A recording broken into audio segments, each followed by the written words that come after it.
Daily. Taste the Daily. రాష్ట్ర ప్రభుత్వంపై BRS working president KTR fire అయ్యారు. ఎస్సీ ఎస్టీ మైనార్టీ విద్యార్థులకు అన్యాయం చేస్తుందన్నారు.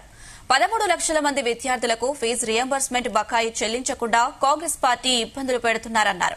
2014లో గత ప్రభుత్వం 13,000 కోట్లతో పాటు తమ ప్రభుత్వంలోని 17,000 కోట్లు ఫీజు రియంబర్స్మెంట్ మేము చెల్లించామన్నారు. పాత ప్రభుత్వం బకాయిలను మేము కట్టలేదా అని ప్రశ్నించారు. పెండింగ్ బకాయిలు చెల్లించి కాలేజీల బంద్ ఆపాలని డిమాండ్ చేశారు. కాంగ్రెస్ వాళ్ళు డిప్యూటీ సీఎం అయితే మాట ఇచ్చిండో మాకు తెలుసు. 100 సంవత్సరాల పార్టీ, 120 సంవత్సరాల పార్టీ రాష్ట్రాన్ని ఎట్లా నడపాలో మాకు తెలిసినట్టు ఎవరికి తెలియదు అని చెప్పిన పెద్ద మనిషి నిన్న చెప్తున్నాడు, మీకు ఫీజు రీయింబర్స్మెంట్ ఇస్తున్నందుకు మా అక్కడ పైసలు లేవట విద్యార్థులకు.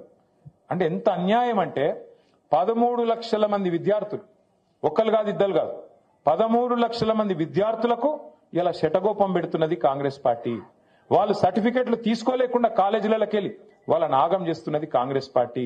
ముస్లింలు కావచ్చు, ఎస్సీలు కావచ్చు, ఎస్టీలు కావచ్చు, బీసీలు కావచ్చు, లేదా అగ్రవర్ణాల్లో ఉండే పేదలు కావచ్చు, బాగుండాలే చదువుకోవాలన్న ఉద్దేశంతో ఒక మంచి పథకం ఆనాడు రాజశేఖర రెడ్డి గారు పెడితే దాన్ని కొనసాగించింది కేసీఆర్ గారి ప్రభుత్వం. మనం ఎన్నడూ వివక్ష చూపెట్టలేదు. చంద్రబాబు నాయుడు గారు ఏమన్నా మంచి పథకం తెచ్చింటే దాన్ని కూడా కొనసాగించినాం. రాజశేఖర రెడ్డి గారు ఏమన్నా తెచ్చింటే దాన్ని కొనసాగించినాం. రోషయ్య గారు ఏమన్నా తెచ్చింటే దాన్ని కొనసాగించినాం. అట్లాగే కిరణ్ కుమార్ రెడ్డి ఏమన్నా మంచి పని చేస్తే దాన్ని కూడా కొనసాగించినాం. తర్వాత మన పథకాలు మనం తెచ్చి నిన్న వీళ్ళు ఏమంటారు ఎరికైనా కాంగ్రెస్ వాళ్ళు డిప్యూటీ సీఎం అయితే మాట ఇచ్చిండో